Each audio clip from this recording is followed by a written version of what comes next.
30 அதிகாரம் 17-18. उत्पत्ति 30वां अध्याय 17 और 18 वचन।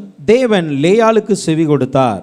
तब परमेश्वर ने लेया की सुधी ली, அவள் கர்ப்பவதியாகி सो वो गर्भवती हुई யாக்கோபுக்கு 5ஆம் குமாரனை பெற்றாள். और याकूब से उसके 5वां पुत्र उत्पन्न हुआ। அப்பொழுது லேயாள், तब लेयाल, நான் என் வேலைக்காரியை मैं मेरा नौकरानी को, என் புருஷனுக்கு கொடுத்த பலனை मेरे पति को देने वाले प्रतिफल को தேவன் எனக்கு தந்தார் என்று சொல்லி परमेश्वर मुझे दिया बोलकर அவனுக்கு இசக்கார் என்று பெயரிட்டாள். उसके लिए नाम इज़कार करके रखा। ஹல்லேலூயா. हालेलुया। இந்த இசக்காரை குறித்து நாம் பார்க்கும் பொழுது इस इज़कार के बारे में हम देखते समय லேயாளுக்கும் யாக்கோபுக்கும் பிறந்த ஒரு குமாரன். लेयाल और याकूब के लिए जन्म हुआ एक पुत्र है। லேயாளுக்கு இதற்கு முன்பாக 4 குழந்தைகள் பிறந்தார்கள். लेयाल के इसके पहले 4 पुत्र जन्म हुए। ஆனால் அந்த 4 குழந்தைகள் பிறந்தவுடனே லேயாளுக்கு அந்த குழந்தை பாக்கியம் நின்று விட்டது. वो 4 बच्चे को बेटे को उत्पन्न होने के बाद लेयाल गर्भवती होना रुक गई। அவளால கர்ப்பம் அடைய முடியல. तो उसके बाद वो गर्भवती हो नहीं पाई। அப்ப அந்த லேயாள் என்ன பண்றா, தன்னுடைய வேலைக்காரியை சில்பாளை யாக்கோபுக்கு கொடுக்கிறாள். तब लेयाल अपने नौकरानी सिलबाल को याकूब को देती है।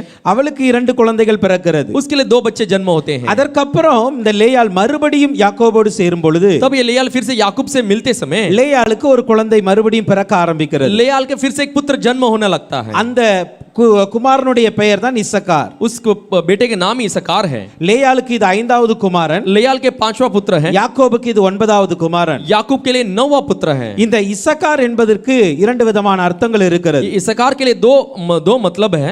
ஒரு அர்த்தம் என்று பார்க்கும் பொழுது एक मतलब देखते समय நான் கொடுத்ததை கர்த்தர் எனக்கு திரும்ப பலனாய் கொடுத்தார். मैं जो दिया परमेश्वर ने मुझे प्रतिफल दिया। அல்லேலூயா.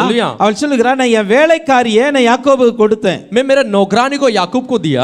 அதற்குரிய பலனை தேவன் எனக்கு தந்தார். उसका जो प्रतिफल है परमेश्वर ने वो मुझे दिया। அல்லேலூயா. हालेलुया। இவன் ஒரு பலனை தருகிற ஒரு மனிதன். ये जो प्रतिफल देने वाला एक मनुष्य है, அதுதான் இந்த இசக்காரனுடைய அர்த்தம். यही इज़कार का मतलब है। சோ நம்முடைய வாழ்க்கையில கூட हमारे भी जीवन में நாம் எதை கொடுக்கிறோமோ அதற்கான பலனை கர்த்தர் திரும்ப தருவார். हम जो भी देते हैं उसका प्रतिफल परमेश्वर में फिर से देता है। நல்லதை செய்தால் நல்லதே நமக்கு திரும்ப கிடைக்கும். जब भलाई करेंगे तो भलाई हमें फिर से मिलेगी। கெட்டதை செய்யும் பொழுது கெட்டதற்கான பலன் நமக்கு திரும்ப கிடைக்கும். अगर बुराई करेंगे तो बुराई का जो फल है वो फिर से हमें मिलेगी। அத வசனம் சொல்ல, அவனவனுடைய கிரியைக்கு தக்க பலனை ஆண்டவர் கொண்டு வருவார். इसलिए वचन कहती है अपने अपने जो क्रिया के अनुसार प्रतिफल परमेश्वर लाता है। லேயாள் என்ன செய்தால்? ये लेयाल क्या की? யாக்கோபுக்கு தன்னுடைய வேலைக்காரியை கொடுத்தார். याकूब को अपने नौकरानी को दे दी। தேவன் அதற்கான பலனை ஒரு மகனாய் திருப்பி கொடுத்தார். परमेश्वर उसका प्रतिफल के रूप में एक पुत्र को उसने இதை நாம் ஆவிக்குரிய ரீதியில யோசித்தோம் என்றால், हम आत्मिक रीति में हम सोचेंगे तो லேயாளுக்கு யாக்கோபு மணவாளன், लेयाल याकूब जो है वो दूल्हा है। அல்லேலூயா. हालेलुया। நமக்கு இயேசு கிறிஸ்து மணவாளன். हमारे यीशु मसीह दूल्हा है। நாம் இயேசு கிறிஸ்துக்கு எதெல்லாம் செய்றோமோ, हम यीशु मसीह के लिए जो कुछ भी करते हैं, அல்லது இயேசு கிறிஸ்துவுக்காக எதெல்லாம் செய்றோமோ, यीशु मसीह के लिए जो कुछ भी करते हैं, அதற்கான பலனை பரலோகத்திலிருந்து தேவன் நமக்கு திரும்ப தருவார். उसके लिए जो प्रतिफल है स्वर्ग में से परमेश्वर में फिर से देगा। அல்லேலூயா. அல்லேலூயா. हालेलुया। அப்ப இந்த நாள் அதான் காயினை பார்த்து சொல்லும் பொழுது, நீ நன்மை செய்தால் உனக்கு மேன்மை இல்லையோ? इसलिए काइन को देखा तेरा तू भलाई करेगा तो तुझे आदर नहीं है क्या? நம்ம ஒரு நன்மைகளை செய்யும் பொழுது हमें कुछ भलाई को करते समय கர்த்தர் அதற்கான பலனை நமக்கு நிச்சயமாய் தருவார். परमेश्वर उसका जो प्रतिफल है निश्चय में देगा। அல்லேலூயா. हालेलुया। ஏழைகளுக்கு இறங்குறவன் கர்த்தர் கடன் கொடுக்கிறார். जो गरीब के लिए उतरेगा परमेश्वर उधार देता है। அப்ப ஏழைகளுக்காக ஒரு காரியத்தை செய்யும் பொழுது गरीब के लिए विषय को करते समय அதற்கான பலனை கர்த்தர் நமக்கு திரும்ப தருவார். उसका जो फल है परमेश्वर फिर से देता है। அப்ப இந்த இசக்கார் என்பவனுடைய அர்த்தம் என்றால், इज़कार का मतलब है நான் கொடுத்ததற்கு திரும்ப பலனை தேவன் தருவார். मैं जो देता हूं उसे परमेश्वर प्रतिफल फिर से मुझे देगा। சோ இன்றைக்கு கூட நாம் இயேசுவுக்காக அல்லது ஊழியங்களுக்காக ஊழியர்களுக்காக எதை செய்கிறோமோ அதற்கான பலனை கர்த்தர் திரும்ப தருவார். आज हम यीशु मसीह के लिए सेवा के लिए जो कुछ भी करते हैं उसका प्रतिफल परमेश्वर में फिर से देगा। ஹல்லேலூயா. ஹல்லேலூயா. ஹல்லேலூயா. ஹல்லேலூயா. அதே போல இந்த இசக்காருக்கு இன்னொரு அர்த்தம் இருக்கிறது தோரா என்கிற புத்தகத்துல. वैसे इज़कार का और एक मतलब है तोरा नामक एक पुस्तक में। தோரா என்பது யூதர்களுடைய புத்தகம். तोरा बोले तो यहूदियों का पुस्तक है। அதுல இருக்கிற அர்த்தங்களை பார்த்தோம்னா उसके जो मतलब को हम देखेंगे तो அதுல மேன் ஆஃப் ஹயர் அப்படினா ஒரு வாடகை மனிதன், एक भाड़े का एक मनुष्य। அல்லேலூயா. हालेलुया। இந்த லேயாள் சொல்லுகிற காரியம் என்ன அப்படின்னா, ये लेयाल क्या कहती है? இவள் இந்த குழந்தையை எடுக்கிறதுக்கு முன்பாக ये जो बच्चे को उत्पन्न करने से पहले அங்க ஒரு சம்பவம் நடக்கிறது. वहाँ पे एक संभव होती है। 14ஆம் வசனத்திலிருந்து நாம் பார்க்கும் பொழுது 14 वचन से हम देखते समय கோதுமை அறுப்பு நாட்களிலே ரூபன் வயல்வெளியிலே போய் गेहूं को कटने के समय रूबन मैदान में जाकर தூதாயின் கனிகளை கொண்டு வருகிறான். दूधा फल को ले आता அதை है, தன்னுடைய தாயாகிய ராகேலுக்கு கொடுக்கிறார். उसे अपने मां राहेल को देता है। இப்ப ராகேல் இந்த தூதாயும் கனிகளை கையில வைத்திருக்கிறார். अभी राहेल ये दूधा फल को हाथों में रखी है। அப்பொழுது லேயா அங்கிருந்து வரும் பொழுது तो लेयाल वहां से आते समय அது சொல்ற எனக்கு இந்த கனியை கொஞ்சம் தாயேன். वो मांगती है जो फल में मुझे थोड़ा दे। இல்ல அவள் சொல்ற இல்ல நான் தர மாட்டேன். वो कहती है नहीं नहीं मैं नहीं दूंगी। அப்போ இந்த தூதாயும் கனிகளை கொடுக்கும் பொழுது दूधा फल को देते समय ராகேல் என்ன பண்றாருன்னா லேயாளிடம் உன்னை கணவனை அனுப்புகிறாள். ராகேல் राहेल क्या करती है, लेयाल के पास से पत्नी को भेजती है। அல்லேலூயா. हालेलुया। அந்த அதற்கு அப்புறம் நடந்த சம்பவத்துல தான் இந்த இசக்கார் பிறக்கிறார். उसका अगला हुआ संभव में इसकार जन्म होता है। அல்லேலூயா. हालेलुया। இப்போ ராகேலுக்கு சொந்தமான அந்த யாக்கோபு ये राहेल के जो राहेल के लिए थी याकूब, இப்போ லேயாளுக்கு சொந்தமாய் மாறுகிறார். अभी लेयाल के लिए हो गया। அல்லேலூயா. हालेलुया। அதனால தான் இது வந்து வாடகை மனிதன் என்கிற ஒரு அர்த்தத்துல சொல்றது அங்க. इसलिए एक बाड़े का मनुष्य करके एक मतलब में इसलिए कहा गया है। ஆனால் நம்முடைய வேதத்துல வந்து பலன் கொடுக்கிறவன் என்கிற ஒரு அர்த்தம் இருக்கு. लेकिन हमारे जो शास्त्र में फल देने वाला मनुष्य करके। அல்லேலூயா. हालेलुया। இசக்காருக்கு ஒரு 4 குமாரர்கள் உண்டு. ये इसकार के लिए 4 पुत्र हैं। ஆதியாகமம் 46 அதிகாரத்தின் 13 வசனத்தின்படி उत्पत्ति 46 अध्याय 13 वचन के अनुसार தோலா, பூவா, யோபு, சிம்ரோன் இந்த 4 குமாரர்கள் இருக்கிறார்கள். तोला बुआ योब और सिमरोन। அல்லேலூயா. हालेलुया। இந்த 4 குமாரர்கள் இசக்கார் கோத்திரத்தின் தலைவர்களா ये இருக்கிறார்கள். जो 4 पुत्र इस्साकार गोत्र के प्रधान है। இந்த இசக்கார் கோத்திரத்துக்கு கிடைத்த சுதந்திரம் என்று பார்க்கும் பொழுது इस्साकार गोत्र के लिए मिला हुआ मिराज हम देखेंगे। யோசுவா 19 அதிகாரத்தின் 18 இருந்து 23 வரைக்கும் நம்ம பார்க்க முடியும். योशुआ 19वां अध्याय 18 से लेकर 23 तक हम देख सकते हैं। இவர்களுக்கு வந்து கோத்திரங்களின் நடுவுல ஒரு சிறிய இடம் தான் கிடைத்தது. इन गोत्र के बीच में एक छोटा सा जगह मिली। அல்லேலூயா. அந்த கோத்திரத்து இடங்களை நீங்கள் அப்புறம் வீட்ல போய் படித்துக் கொள்ளுங்க. वो गोत्र के जगह को घर में जाके पढ़ के देख लीजिए। இந்த கோத்திரத்தில் விசேஷமானவர்கள் என்று பார்க்கும் பொழுது ये गोत्र में विशेष लोग करके देखते ஒரு சில समय பெயர்களை சொல்லுகிறேன், அதுக்கப்புறம் நான் முக்கியமான காரியத்துக்கு போக போறோம். कुछ नामों को कहते हैं, उसके बाद मुख्य विषय में जाने वाले हैं। என்னாகமம் 10 அதிகாரத்தின் 15 படி गिनती 10वां अध्याय 15 वचन के अनुसार இந்த கோத்திரத்துல நெதனெயேல் என்கிற ஒரு தலைவன் இருந்தான். इस गोत्र में नदनिएल नामक एक सेनापति था। அவன் தான் இவன் இந்த கோத்திரத்தை சேனாதிபதியா இருந்து நடத்துகிற ஒரு தலைவன். वो एक गोत्र के सेनापति बनकर चलाने वाला एक मनुष्य है। இவன் ஒரு முக்கியமான பொறுப்பில் இருக்கிற ஒரு மனிதன். एक मुख्य जिम्मेदारी में होने वाला एक मनुष्य है। அதே போல என்னாகமம் 13 அதிகாரம் 7 வசனத்தில் பார்க்கும் பொழுது उसके बाद गिनती 13 अध्याय 7वां वचन में देखते समय ஈகால் என்கிற ஒரு மனுஷன் இருக்கிறான். ईहार नामक एक मनुष्य है। இவன் என்னன்னா கானானை சுற்றி பார்க்க அனுப்பின மனிதர்கள் இவன் ஒருவன். तो कानान को घूम फिर के देखने के लिए भेजा हुआ मनुष्य में से एक मनुष्य है। ஒவ்வொரு கோத்திரத்திலிருந்து ஒரு மனிதர்கள் சென்றார்கள். हर एक गोत्र में से एक मनुष्य गए। அதுல இசக்கார் கோத்திரத்தில் சென்றது இந்த ஈகால். वो इस्साकार गोत्र में से गया हुआ ईहा है। அதே போல என்னாகும் 34 அதிகாரம் 26 வசனத்தை பார்க்கும் பொழுது वैसे गिनती 34वां अध्याय 26वां वचन में देखते समय பல்தியேல் என்கிற ஒரு பிரபு இருக்கிறார். बलतियल नामक एक प्रभु है। இவர் யார் என்றால் தேசத்தை பங்கிடுவதற்காக தெரிந்து கொள்ளப்பட்ட ஒரு தலைவன். ये देश को बांट लेने के लिए चुना गया एक प्रधान है। அல்லேலூயா. அல்லேலூயா. அதே போல நியாயாதிபதிகள் 10 அதிகாரத்தின் 1 வசனத்தில் பார்க்கும் பொழுது न्याय के 10वां अध्याय पहला वचन को देखते समय இங்கு வந்து அபிமெலேக்கு பின்பு தோதாவின் மகன் பூவாவின் குமாரன் தோலா என்னும் இசக்கார் கோத்திரன் தோலா என்கிற ஒரு மனுஷன் இருக்கிறான். तोला नामक एक मनुष्य है। இவன் ஒரு நியாயாதிபதியாய் எழும்பினான். ये एक न्याय के रूप में उठा। இசக்கார் கோத்திரத்திலிருந்து எழும்பின ஒரு நியாயாதிபதினா இவர்தான். इस्साकार गोत्र में से उठा हुआ एक न्याय बोले थे, ये तोला है। அல்லேலூயா. அல்லேலூயா. அதே போல 1 ராஜாக்கள் 4 அதிகாரம் 17 வசனத்தில் பார்க்கும் பொழுது पहला राजा 4 अध्याय 13 वचन को देखते समय யோசபாத் என்கிற ஒரு மனிதன் இருக்கிறான். योशबात नामक एक मनुष्य है। இந்த மனிதன் யார் என்றால் ये मनुष्य कौन है? சாலமோனுடைய ஆலயத்தின் அரண்மனையில सालोमन राजा के महल में உணவு பொருட்களை பராமரிக்கிறதுக்கு ஏற்பட்ட தலைவனில் இவன் ஒருவன். भोजन वस्तुओं को संभालने के लिए नियुक्त किया हुआ मनुष्य है। ஏன்னா ஒவ்வொரு கோத்திரத்திலிருந்தும் சாலமோன் அரண்மனைக்கு உணவுகள் போகும். तो हर एक गोत्र में से सुलेमान के भवन में महल में खाना जाती है। அதுல இசக்கார் கோத்திரத்திலிருந்து போகிறதுக்கு தலைவனாய் இருந்தவன் இந்த யோசபாத். इस्साकार गोत्र के प्रधान ये योशबात है। அதே போல இந்த இசக்கார் கோத்திரம் மிக இன்னொரு முக்கியமான மனிதன் इस्साकार के और एक मुख्य मनुष्य 1 ராஜாக்கள் 15 அதிகாரத்தின் 27 வசனத்துல पहला राजा 15 अध्याय के 27 वचन பாஷா என்கிற ஒரு மனிதன் இருக்கிறான். बादशाह नामक एक मनुष्य है। அவன் ராஜாவாய் உயர்த்தப்பட்டான். वो राजा के रूप में ऊंचा उठाया So, गया। இவர்கள் வேதத்துல இசக்கார் கோத்திரத்திலிருந்து முக்கியமாக பெயரிடப்பட்டவர்கள். ये इस्साकार गोत्र में से नाम में से कहा गया कुछ लोग हैं ஓகே, ये। இந்த இசக்கார் கோத்திரத்தின் ஆசீர்வாதம் என்ன? इस्साकार गोत्र के आशीर्वाद क्या है? அதனுடைய ஆசீர்வாதத்திலிருந்து நாம் பெற்றுக்கொள்ள போகிற காரியம் என்ன? उसके आशीर्वाद से हम क्या चीज पाने वाले அதை தான் हैं? இன்னைக்கு நாம் முக்கியமாக தியானிக்க போகிறோம். वो यहाँ मुख्य रीति से अध्ययन करने वाले हैं। ஆதியாகமம் 49 அதிகாரத்தின் उत्पत्ति 49वां अध्याय 14 15 வசனத்தை நாம் பார்க்கும் பொழுது 14 और 15 वचन को देखते समय இசக்கார் இரண்டு பொதியின் நடுவே படுத்து கொண்டிருக்கிற பலத்த கழுதை. इस्साकार एक बड़ा और बलवंत गधा है जो पशुओं के बाड़ों के बीच में दबकार रहता है. அவன் இளைப்பாறுதல் நல்லது என்றும் वो जो विश्राम भला अच्छा है बोलकर நாடு வசதியானது என்றும் கண்டு वो जो जंगल जो बहुत विश्राम आराम के है சுமக்கிறதற்கு தன் தோளை சாய்த்து जो उठाने के लिए अपने कंधों को झुकाकर பகுதி கற்றவனானான். वो அடுத்த வசனம் போடுங்க brother, 15 வசனம். 15 वचन को डालिए. उसने एक विश्राम स्थान देखकर कि अच्छा है और एक देश में मनोहर है, अपने कंधों को बोझ उठाने के लिए झुकाया और बेगारी में दास का सा काम करने लगा. ஹல்லேலூயா. हालेलुया.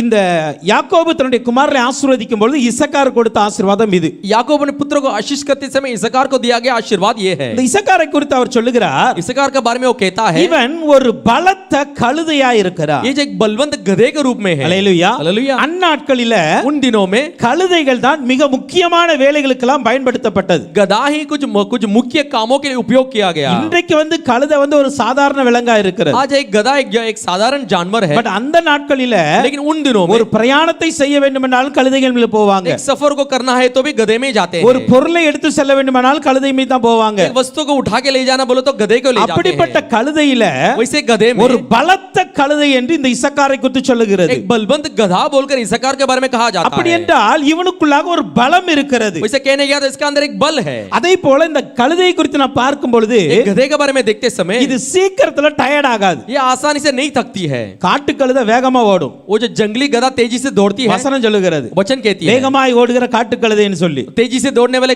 जंगल की गधा. பட் இது காட்டு கழுதை அல்ல. लेकिन ये जंगल की गधा ये नहीं டொமஸ்டிக் है. அனிமல், வீட்டில் இருக்கிற ஒரு கழுதை. ये जो घरेलू पशु है இது ரொம்ப வேகமாவும் போவாது, बहुत तेजी से नहीं जाती ரொம்ப है, சுலவாவும் போவாது. बहुत आराम से भी नहीं जाती. அதனுடைய வழியில அது பாட்டுல போய்கிட்டே இருக்கும். अपने मार्ग में ऐसी चलती रहती है. ஏன் அப்படினா क्यों ऐसा? அதுக்கு சோர்வு வரக்கூடாது. उसके लिए थकावट नहीं आनी चाहिए. ஹல்லேலூயா. हालेलुया. இப்போ இன்னைக்காவது கழுதை அதிகமா யூஸ் பண்றது இல்ல. आज गधे को ज्यादा से उपयोग नहीं करते. அந்நாட்களில उन दिनों में ஒரு நாட்டிலிருந்து இன்னொரு நாட்டுக்கு போவதுக்கே கழுதையில தான் போவாங்க. एक देश में से दूसरे देश जाने के लिए गधे का उपयोग करते हैं. ஹல்லேலூயா. हालेलुया. அப்படி போகும் பொழுது ऐसे जाते समय இந்த கழுதை டயர்ட் ஆயிர கூடாது. ये जो गधा जो है नहीं थकना அதனால चाहिए. இது அதனுடைய எந்த ஒரு நடை இருக்கிறதோ அப்படியே போய்கிட்டே இருக்கும். वो क्या चाल है उसमें चलती रहती है. ஹல்லேலூயா. हालेलुया. அதனால இந்த கழுதையினுடைய குணம் என்ன, சீக்கிரத்துல டயர்ட் ஆகாது, சோர்வடையாது. जो गधे के गुण ये है कि जल्दी से थकती नहीं, निराश नहीं होती. அதே போல இந்த கழுதை பார்க்க மிகுந்த உழைக்கிற ஒரு பிராணி. ये जो गधा जो है बहुत बेगारी बहुत मजदूरी करती है, நல்ல உழைக்கும், बहुत मेहनत करती है. ஹல்லேலூயா. हालेलुया. நம்மளால தூக்க முடியாத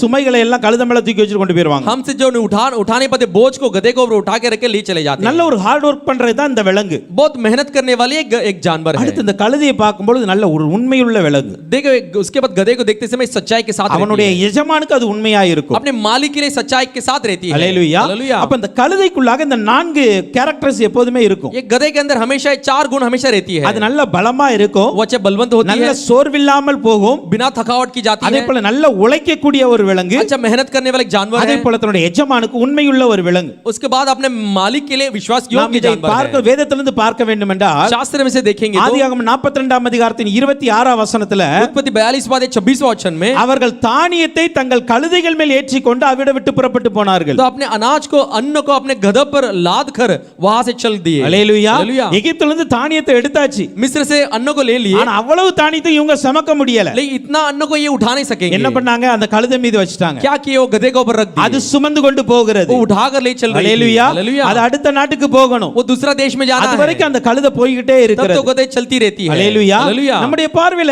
சில வேளை இந்த கழுதை பலவீனமான விலங்குகளை போல இருக்கலாம், हमारे नजर में ये जो गधा है निर्बल जानवर दिख सकती है, ஆனால் அது உண்மையிலே பலம் நிறைந்தது. लेकिन सच्चाई में से अच्छा एक बल वाला एक बलवंत जानवर है. சோ இன்னைக்கு நாமும் கூட அப்படிப்பட்டவர்களா இருக்க வேண்டும். हम भी आज वैसे बनकर रहना चाहिए. வசனம் அழகாய் சொல்லுது. யோவேல் 3:10 பாருங்க, योवेल 3:10 में वचन इस तरह कहती है, பலவீனன் எவனும் பலவான் என்று சொல்லுவானாக. जो निर्बल है वो सब बलवंत करके कहेगा. ஹல்லேலூயா. हालेलुया. நம்மளும் பலவீனர்களா இருக்க கூடாது, हम भी निर्बल बनकर नहीं रहना चाहिए, பலவான்களா இருக்க வேண்டும். बलवंत वीर அதை बनकर நாம் रहना இப்படி चाहिए. சொல்லலாம், उसे हम ऐसे कह सकते हैं, சரீர அளவுல நம்ம பலவீனர்களா இருந்தாலும் கூட शरीर के रीति में निर्बल हो तो भी நம்முடைய விசுவாச அளவுல எப்பொழுதுமே பலவான்களா இருக்க हमारे வேண்டும். विश्वास की रीति में हमेशा हम बलवंत होना நம்முடைய चाहिए. ஆவிக்குரிய வாழ்க்கை எப்பொழுதுமே பலமுள்ளதா இருக்க हमारा வேண்டும். आत्मिक जीवन हमेशा बलवंत होना இந்த चाहिए. கழுதையை பார்த்தா வெளிப்புறத்துல இருந்து பார்க்கும் பொழுது ஏதோ ஒரு பலவீனப்பட்ட விலங்கு மாதிரி தான் தெரியும், ये गधे को बाहरी रीति से देखते समय निर्बल जानवर जैसे दिखेगी, ஆனால் அதற்கு உள்ளாக ஒரு பலன் இருக்கிறது. लेकिन उसका अंदर एक बल है. அந்த பலத்தை வைத்து தான் எவ்வளவு சுமைகளையும் சுமக்கிறது. वो जो बल को रखे कितना भी बोझ का वजन होने तो उठा எவ்வளவு लेगी। தூரத்தையும் அது கடக்கிறது. कितना भी दूर होने तो पार कर So, लेगी। அப்படிதான் நம்முடைய வாழ்க்கை கூட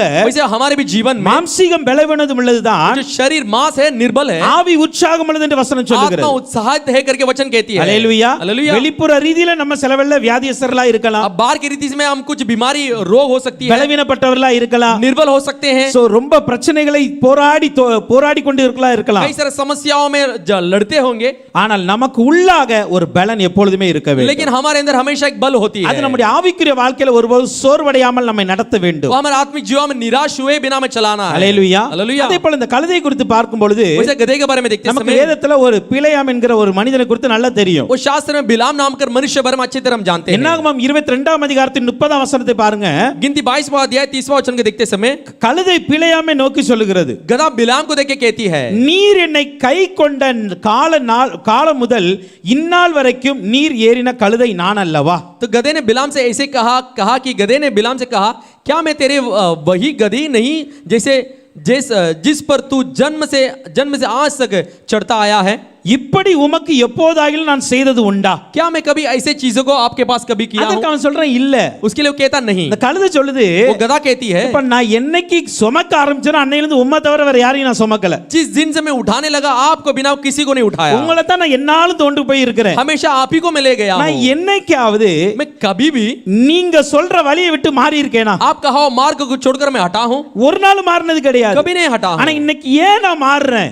आज मैं क्यों मार्ग में भटक रहा हूं? அல்லேலூயா. हालेलुया। ஏன்னா முன்னாடி தேவதூதன் நின்னுட்டு இருக்கான் பட்டயத்தோடு. क्योंकि आगे स्वर्गदूत तलवार के साथ खड़ा है। அல்லேலூயா. हालेलुया। அப்ப இந்த கழுதையானது ये जो गधा है, எந்த அளவுக்கு பிலேயாமுக்கு உண்மையா இருந்தது பாருங்க. जिस तरह बिलाम के लिए विश्वास योग्यता देखिए, இதுவரைக்கும் அவன் சித்தத்தை தவிர வேற எதுவுமே செய்தது கிடையாது. आज तक उसके इच्छा के बगैर कुछ नहीं किया। அந்த அளவுக்கு ஒரு உண்மையான ஒரு விலங்கு அந்த கழுதை. इतना विश्वास योग्य जानवर गधा थी। அல்லேலூயா. हालेलुया। ஆனால் ஒரு நாள் தேவதூதனை பார்த்து விலக ஆரம்பித்து அதுவும் அடி வாங்குகிறது. लेकिन वो स्वर्गदूत को देख के हटने लगी तभी भी मार खाती है। கடைசியா தேவதூதன் சொல்லிட்டான், आखिरी में स्वर्गदूत ने कह கழுதை दिया, மட்டும் விலகலன்னா நான் உன்னை கொண்டிருப்பேன். अगर गधा नहीं हटा था मैं तुझे मार डालता था। அந்த அளவுக்கு ஒரு உண்மையான ஒரு விலங்கு தான் இந்த கழுதை. इतना विश्वास योग्य जानवर एक गधा है। இப்ப இசக்காருக்கு இந்த ஆசீர்வாதம் अब கொடுக்கப்படுகிறது. इशकार के लिए ये आशीर्वाद दी जाती है। இசக்கார் எப்படி இருக்க போறான் என்றால் इशकार कैसे रहने वाला நல்ல है? பலமுள்ளவனா இருக்க अच्छे போகிறான். बलवंत होने वाला நல்ல है, வேலை செய்கிறவனா இருக்க போகிறான். अच्छे मजदूरी करेगा, ஒரு உண்மையுள்ளவனா இருக்க एक போகிறான். विश्वास योग्य मनुष्य होगा। அல்லேலூயா. हालेलुया। இந்த ஒரு ஆசீர்வாதம் இசக்காருக்கு கொடுக்கப்படுகிறது.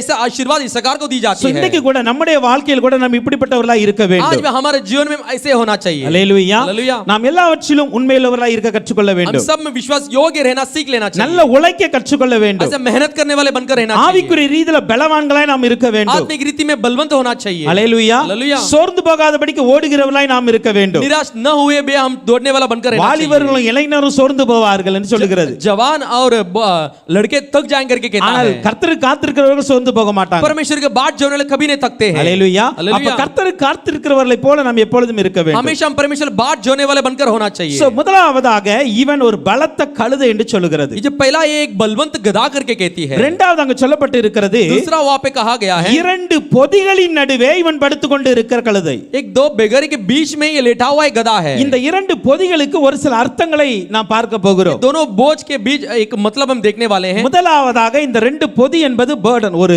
பாரத்தை குறிக்கிறது. ये दो एक वजन एक बोझ के बारे में कहती है। அதன் மீது ஏற்றப்பட்ட ஒரு பாரம், उसको ऊपर चढ़ा गया एक वजन है। அல்லேலூயா. हालेलुया। இப்போ இந்த ரெண்டு பொதி இதன் மீது பாரமுள்ள ஒரு சுமையை ஏற்றப்பட்டு இருக்கிறது. ये दोनों एक वजन वाले एक बोझ को उसका ऊपर रखा गया है। அல்லேலூயா. हालेलुया। அப்ப இந்த கழுதையினுடைய ஒரு குணம் என்ன அப்படின்னா, एक गधा के एक गुण क्या है? பாரத்தை சுமக்கிறது இது. बोझ को उठाती है। அல்லேலூயா. हालेलुया। ரெண்டு பொதிகளின் உள்ள ஒரு பாரத்தை சுமக்கிறது. दो बड़ा वजन को उठाती है। சொன்னீங்க நம்முடைய வாழ்க்கையில கூட तो हमारे भी जीवन में ஒருவருடைய பாரத்தை சுமக்க வேண்டும் என்று வசனம் சொல்லுகிறது. एक दूसरे को बोझ को उठा लेना करके कहती है। யாத்ராகமம் 18ஆம் அதிகாரம் 18ஆம் வசனத்துல निर्गमन 18 वचन में மோசேயை பார்த்து அவருடைய மாமனாகிய எத்திரோ சொல்லுகிறார், मूसा को देखे उसके मामा यित्रो कहता है, நீர் செய்கிற காரியம் சரியில்லை. आप जो करते हैं वो विषय सही नहीं है। நீரும் உம்மோடு இருக்கிற ஜனங்களும் தோய்ந்து போவீர்கள். आप और आपके साथ रहने लोग थक जाएंगे। இது உமக்கு பாரமான காரியமாய் இருக்கிறது. ये आपके लिए बोझ का विषय है। இது நீர் ஒருவராய் செய்யக்கூடாது. ये आप अकेला नहीं करना चाहिए। அல்லேலூயா. हालेलुया। மோசே என்ன நினைக்கிறாரு? मूसा क्या सोचता है?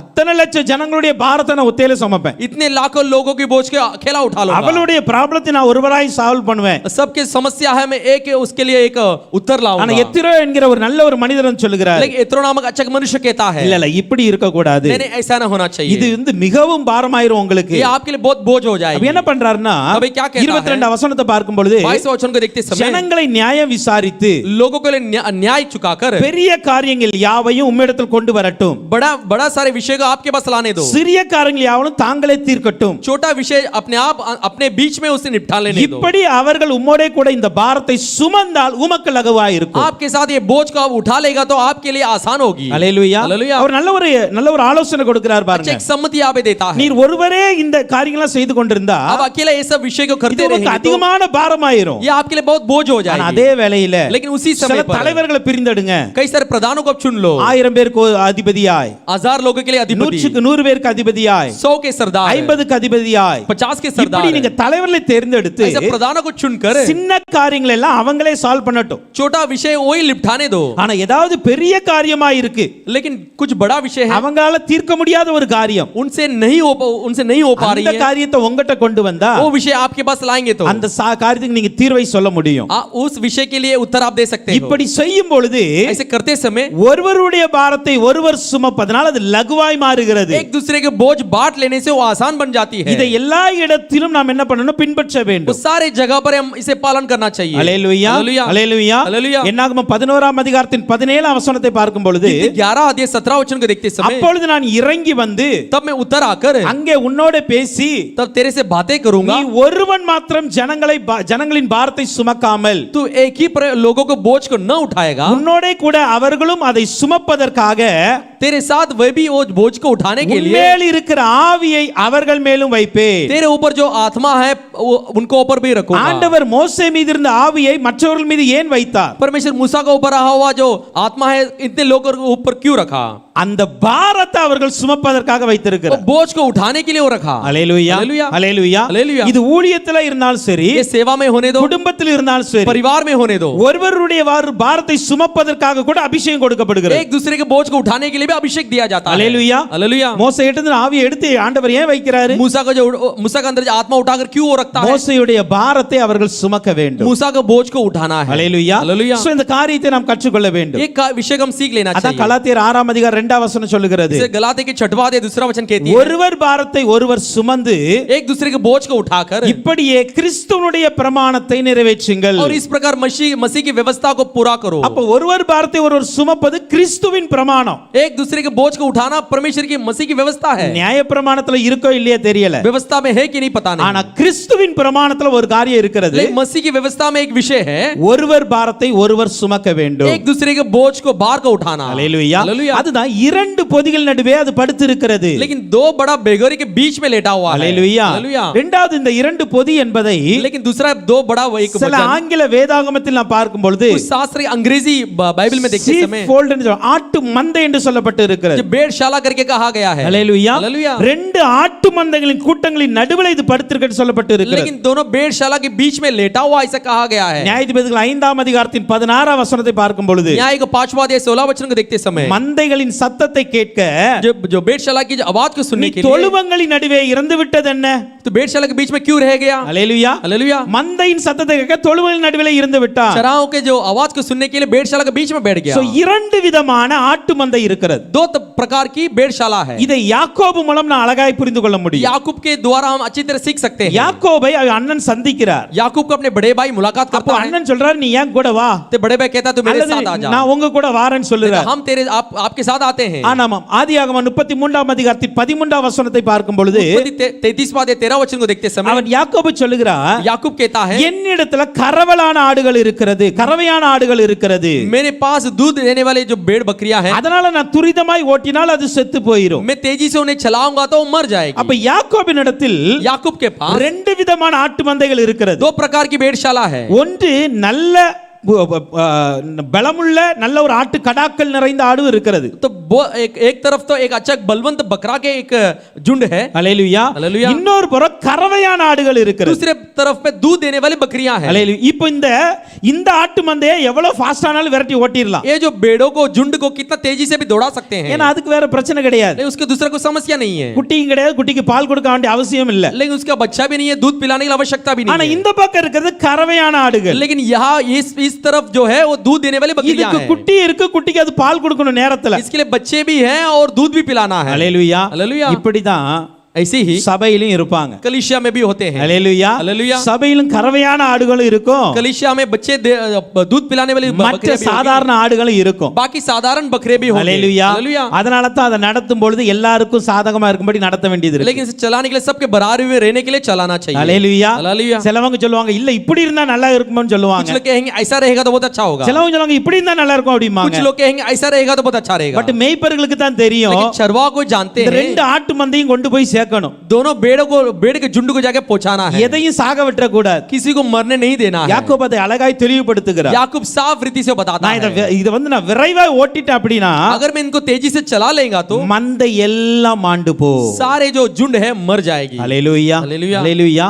அப்ப இந்த இசக்கார் பாருங்க ரெண்டு பொதிகள் நடுவில் படுத்து இருக்கிறவன். ये जो इशकार देखो दोनों भेड़शाला के बीच में लेटा हुआ அப்படி है, என்றால் இவன் நல்ல பாரத்தை சுமக்கிற ஒரு மனிதன். ऐसे कहने का ये अच्छा बोझ को उठाने वाला मनुष्य है। இரண்டாவது நல்ல ஆட்டு மந்தைகள் சூழ்ந்திருக்கிற ஒரு மனிதன். दूसरा एक भेड़शाला चारों ओर घेरा हुआ एक मनुष्य है। இந்த ரெண்டு பொதிக்கு ஆவிக்குரிய அர்த்தத்தை நாம் இன்று பார்க்க ये போகிறோம். दोनों के लिए आत्मिक अर्थों को देखने वाले हैं। நம்முடைய வாழ்க்கை நம்ம கையில ஒரு வேத புத்தகம் கொடுக்கப்பட்டு இருக்கிறது. हमारे हाथ में एक बाइबल दिया गया है। இந்த வேத புத்தகம் ரெண்டாய் பிரிக்கப்பட்டு ये இருக்கிறது. जो बाइबल है दो प्रकार में अलग किए गए हैं। நமக்கு தெரியும் பழைய ஏற்பாடு புதிய ஏற்பாடு. हम जानते हैं पुराना करार और नया करार। அல்லேலூயா. हालेलुया। ஒரு மனிதன் எப்படி இருக்க வேண்டும் என்றால் एक मनुष्य कैसा होना चाहिए, பழைய ஏற்பாட்டு உபதேசத்தையும் கற்றுக்கொள்ள வேண்டும், पुराने जो करार के नियम है वो सीख लेना புதிய चाहिए, ஏற்பாட்டு உபதேசத்தையும் கற்றுக்கொள்ள வேண்டும். नए करार के उपदेश है वो भी सीख लेना இந்த चाहिए। ரெண்டு இது நம்முடைய வாழ்க்கையில சிலவேளை பாரமா இருக்கலாம். ये हमारे जीवन में कुछ समय बोझ हो सकती है। வசனம் சொல்லுகிறது அப்படியே. वचन वैसी कहती है। யோவான் 6 அதிகாரத்தின் 60ஆம் வசனத்தை பார்க்கும் பொழுது யோவான் का 6वां अध्याय 60वां वचन को देखिए। யோவான் 6:60 பாருங்க. யோவான் 6:60 को देखते அவருடைய சீஷரில் अनेகர் இவைகளை கேட்ட பொழுது उसके चेलों में से बहुत इसे सुनकर இது கடினமான உபதேசம், இதை யார் கேட்பார்கள் என்றார்கள். सुनकर कहा यह बात नागवार है, इसे कौन सुन सकता है। அல்லேலூயா. हालेलुया। யார் சொல்றா தெரியுமா? कौन ये कहता है? அவரோடு கூட இந்த சீஷர்கள் சொல்றாங்க. उनके साथ जो चेले थे वो कहे, இயேசுவோடு இருந்த சீஷர்களே சொல்றாங்க यीशु मसीह के साथ रहे हुए चेले இது कहते हैं கடினமான உபதேசம். ये कठिन उपदेश है। அல்லேலூயா. हालेलुया। இந்த சீஷர்களுக்கு ये चेलों को நியாயப்பிரமாணம் கூட ஈஸியா இருக்கு, जो व्यवस्था भी आसान है, ஆனா இயேசு சொல்ற உபதேசம் கடினமா இருக்கு. यीशु मसीह का कहने वाला उपदेश कठिन है। பட் நம்ம என்ன சொல்றோம் தெரியுமா? हम क्या कहेंगे? இயேசு சொன்ன உபதேசம் ரொம்ப ஈஸியா இருக்கு, यीशु मसीह कहा हुआ जो उपदेश बहुत आसान है, நியாயப்பிரமாணம் தான் ரொம்ப கஷ்டம் அப்படிமோ. जो व्यवस्था जो है बहुत कठिन है। பட் அப்படி அல்ல. लेकिन वैसा नहीं है। எந்த உபதேசமா இருந்தாலும் जो कोई उपदेश होने दो, சரியான உபதேசம் வந்துச்சுன்னா सही उपदेश आएगी तो உண்மையிலே அது எல்லாத்துக்கும் கொஞ்சம் பாரமா தான் இருக்கும். सच्चाई में से बहुत लोगों के लिए बोझ அதுல होगी, எந்த ஒரு மாற்று கருத்து கிடையாது. लेकिन उसमें कुछ बदलाव नहीं है। அல்லேலூயா. हालेलुया। வேதம் சொல்லி இருக்கிற சத்திய உபதேசமானது लेकिन शास्त्र जो कहती है उस सच्चाई का जो उपदेश है ஆனா என் நுகத்தை ஏற்றுக்கொள்ளும் தான் ஆண்டவர் சொல்றார். वो जू को उठा लो करके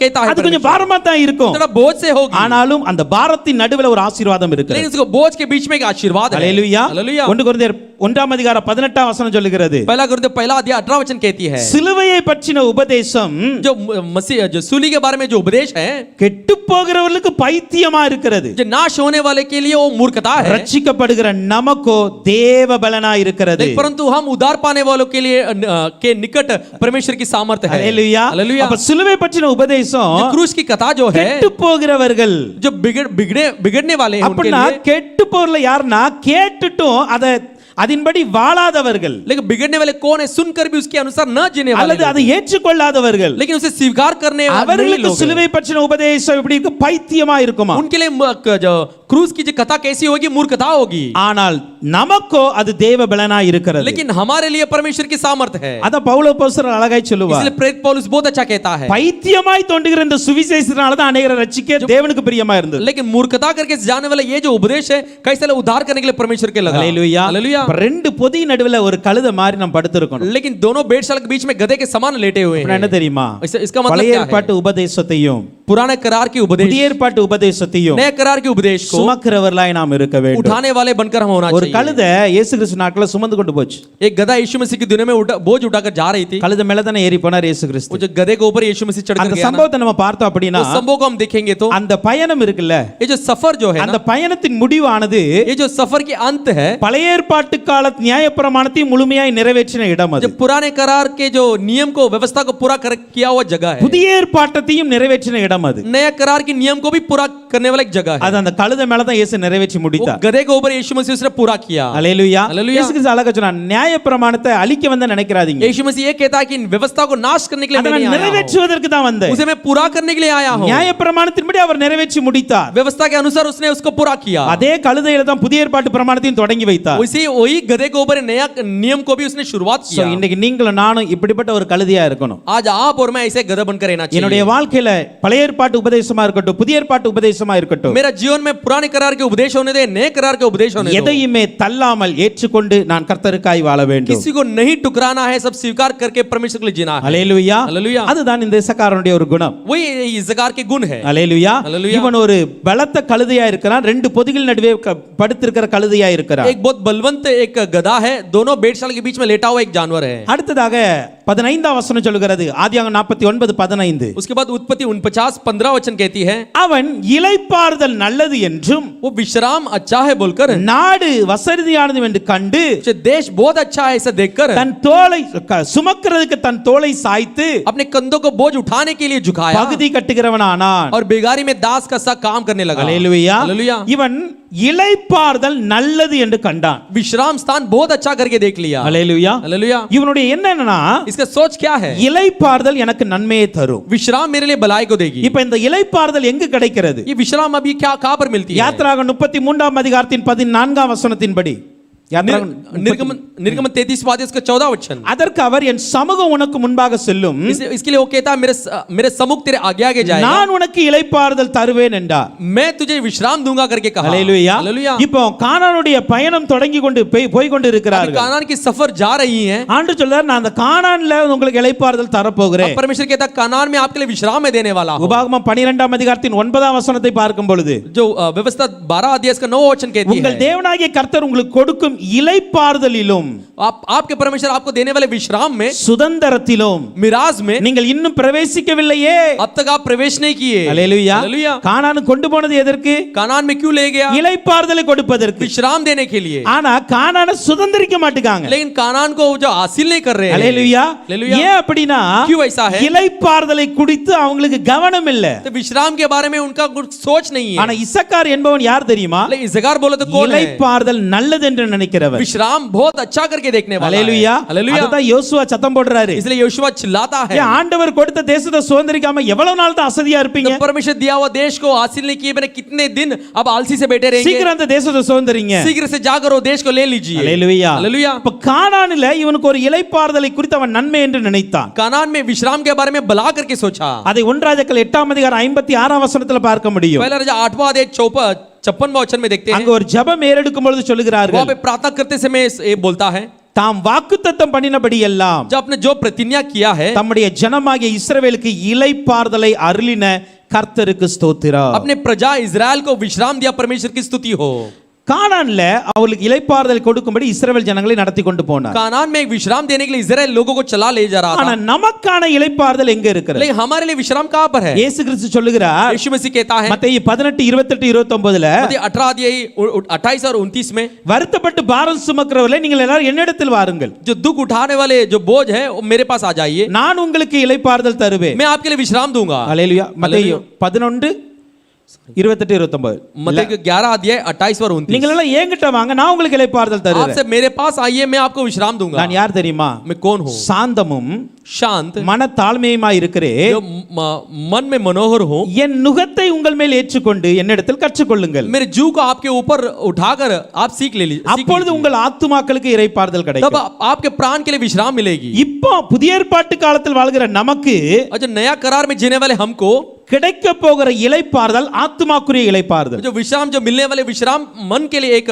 आत्मा के विश्राम है। இஸ்ரவேலருக்கு ஆண்டவர் கொடுப்பேன் என்று சொன்ன இளைப்பாறுதல் சரீரத்துக்குரிய இளைப்பாறுதல். इजराइल लोगों को देने वाले विश्राम विश्राम बोले तो शरीर के एक विश्राम है। நீங்க அங்கங்க அலைய திரிந்த வேண்டாம், நான் உங்களுக்கு ஒரு தேசத்தை கொடுப்பேன், அங்க இளைப்பாருங்க. अब यहाँ वहाँ भटकने की जरूरत नहीं, एक देश में दूंगा, वहाँ पे विश्राम कर लो। ஆனா இயேசு கிறிஸ்து சொல்றார், நான் உங்களுக்கு இளைப்பாறுதல் தருவேன். यीशु मसीह कहता है आपके लिए मैं विश्राम दूंगा। ஆனா அந்த இளைப்பாறுதல் எப்படிப்பட்டது என்றால் लेकिन विश्राम कैसा है? ஆத்துமாவுக்குரிய वो இளைப்பாறுதல். आत्मा की विश्राम है। அல்லேலூயா. हालेलुया। அந்த ஆத்துமாக்குரிய இளைப்பாறுதல் எப்போ கிடைக்கும்? वो आत्मा की विश्राम कभी मिलती है? தேவனுடைய ஜனங்களுக்கு இளைப்பாறுகிற காலம் இனி வருகிறதா இருக்கிறது. लेकिन परमेश्वर लोगों की जो प्रजा है उनकी विश्राम अब आने वाली है। எபிரேயர் 4:9 அப்படி சொல்லுகிறது. इब्रानियों 4:9 ऐसे कहती है। அல்லேலூயா. हालेलुया। நமக்கு இளைப்பாறுதல் இந்த உலகத்துல கிடையாது. हमारे लिए जो विश्राम इस देश में दुनिया में नहीं है, நமக்கு இளைப்பாறுதல் இனி வரப்போகிறதா இருக்கிறது. हमारे जो विश्राम है अब आने वाली है। அல்லேலூயா. हालेलुया। அதைத்தான் வெளிப்படுத்தல் 14ஆம் அதிகாரத்தின் 13ஆம் வசனம் சொல்லுகிறது. इसे प्रकाशित वाक्य 14 अध्याय 13 वचन कहती है। பரலோகத்திலிருந்து ஒரு சத்தம் உண்டாக கேட்டேன். स्वर्ग में से आवाज को मैंने सुना, கர்த்தருக்குள் மரிக்கிறவர்கள் இது முதல் பாக்கியவான்கள் என்று எழுது. जो मुर्दे प्रभु में मरते हैं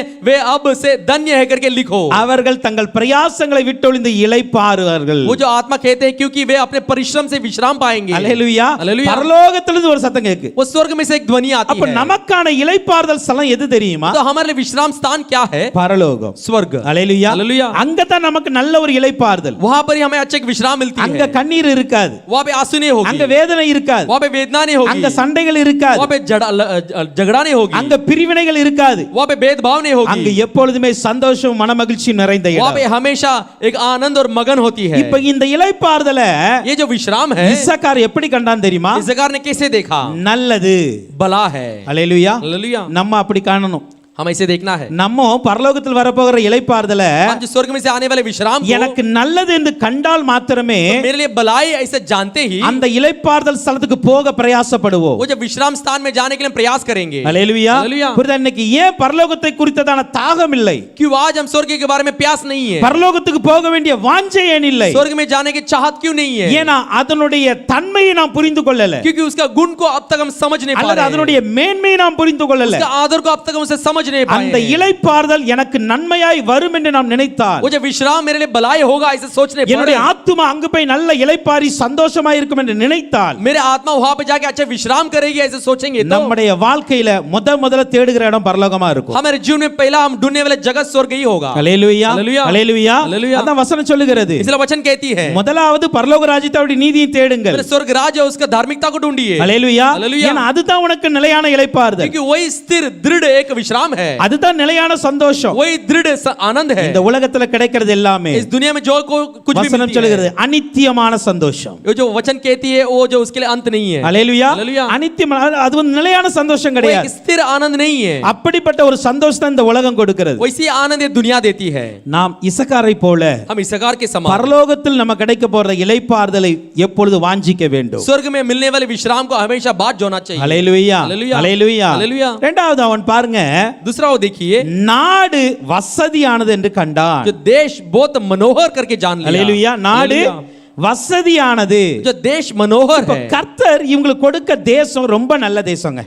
प्रभु इनको देने वाला देश है बहुत अच्छा देश है। கானான் தேசம் வந்து ரொம்ப நல்ல தேசம். कानान देश है बहुत अच्छा देश அது है। என்னாகமம் 14 7 8 வசனங்களை பார்க்க वो முடியும். गिनती 14 अध्याय 7 और 8 में देख सकते हैं। என்னாகமம் 14ஆம் அதிகாரம் 7 8 வசனத்தை பார்க்கும் பொழுது गिनती 14 अध्याय 7 और 8 में देखते समय சமஸ்த இஸ்ரவேலை நோக்கி சொல்றாங்க, सारे इजराइल को देख के कहते हैं நாங்கள் போய் சுற்றி பார்த்து வந்த தேசம் மகா நல்ல தேசம். हम जो जाके देख के आए वो देश बहुत मनोहर देश है। கர்த்தர் நம்மேல் பிரியமாய் இருந்தால், अगर परमेश्वर हमारे ऊपर प्रिय रहेगा நாம் तो அந்த தேசத்திலே நம்மை கொண்டு போய் பாலும் தேன் ஓடுகிற தேசத்தை நமக்கு கொடுப்பார். हमें ये दूध और मध बहने वाली देश को हमें दे देगा। அவங்க சொல்றாங்க மகா நல்ல தேசம். बहुत अच्छा देश है। இது யார் சொல்றா? ये कौन कहते हैं? சுற்றி பார்த்துட்டு வந்த யோசுவாவும் காலேபும் சொல்றாங்க. वो घूम फिर के आए यीशु और कालेब इसे कहते மத்த हैं। 10 பேருக்கு அது நல்ல தேசமா தெரியல. बाकी के 10 लोग उस भलाई का देश अच्छा ஆனா யோசுவாவுக்கும் காலேபுக்கும் தெரிகிறது. यीशु और कालेब को बोलते हैं நாங்க போயிட்டு வந்த ஒரு தேசம் ரொம்ப நல்ல தேசம். हम जो जाके देखे वो देश बहुत अच्छा देश है। அல்லேலூயா. हालेलुया। அதே உபாகமம் 8ஆம் அதிகாரத்தின் 7 9 வசனத்துல கூட பார்க்க முடியும். व्यवस्था 8वां अध्याय 7 और 9 में भी देख सकते உன் हैं। தேவனாகிய கர்த்தர் உன்னை நல்ல தேசத்துல பிரவேசிக்க பண்ணுகிறார். तेरा प्रभु परमेश्वर तेरे अच्छे भला देश में तुझे प्रवेश कराएगा। அது பள்ளத்தாக்குகளும் மலைகளும்